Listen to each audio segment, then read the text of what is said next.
you're finished. You think you're finished, but you're not. We got another piece of news. Ida, over to you. I mean, we're almost there, you guys. We're rounding the corner. We're rounding the corner, and they are preparing the cocktails as we speak. I love that we were able to have Queen Maxima, Her Majesty, join us at the end. It's one of the through lines for, this is the third Global Inclusive Growth Summit that we've done, and one of the through lines is speaking to her. The last time around, it was a virtual event that we all did together. But the drumbeat on financial inclusion is a means to an end. Those ends are financial health, it's wealth, it's looking at what's real in people's lives and how they can be producers, not just consumers in the economies around the world. That's the lifeblood of this conversation.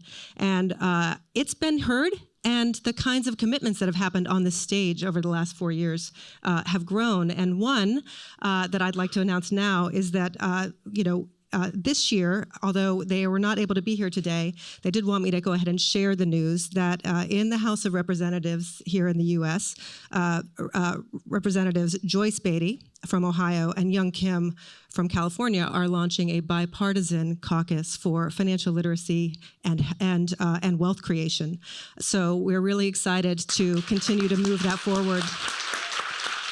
Part of the excitement about doing that was the over 100 companies and nonprofits and civil rights organizations that joined together last year, Shamina, in the work that we caused trouble with, to really call for the U.S. government to really get focused in the ways that we've been talking about all today on a coordinated strategy for financial inclusion and financial health. So really excited to see that go forward and at least to get that mention in there today. Well, congratulations to all of us for getting that to happen. So listen, we're going to wrap up. We have a couple of things we want to talk about because it's been such an amazing day. But before we do anything, can we just give it up for Saya and Ade? I mean, come on.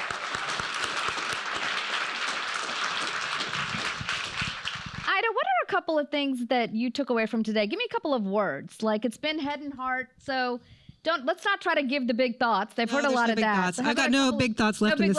And no 4-letter words, but I've only got 5 brain cells, so I'll give you 3 words. Okay. Okay, that's about as far as I can go.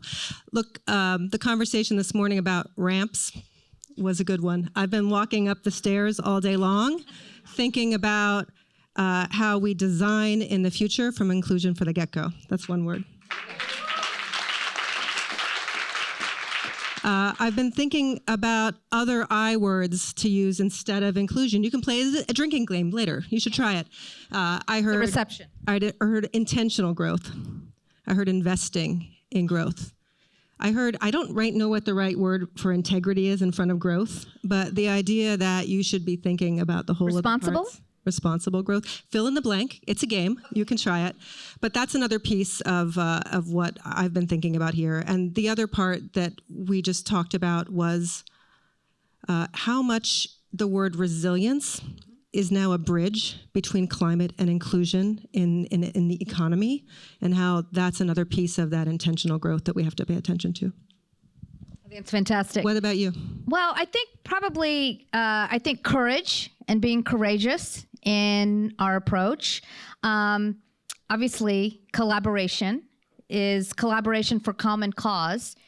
Obviously, alliteration. A lot of C's. Yeah.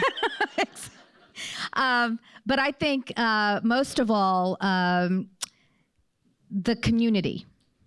You all have made a community today by being here with us, but many of you have been in community this entire week, and indeed over the many months and many years, both with Aspen, Mastercard Center for Inclusive Growth. And I think at the height of this conversation, 16,000 of our community people on the front lines of inclusive growth all around the world. So congratulations to all of us here today.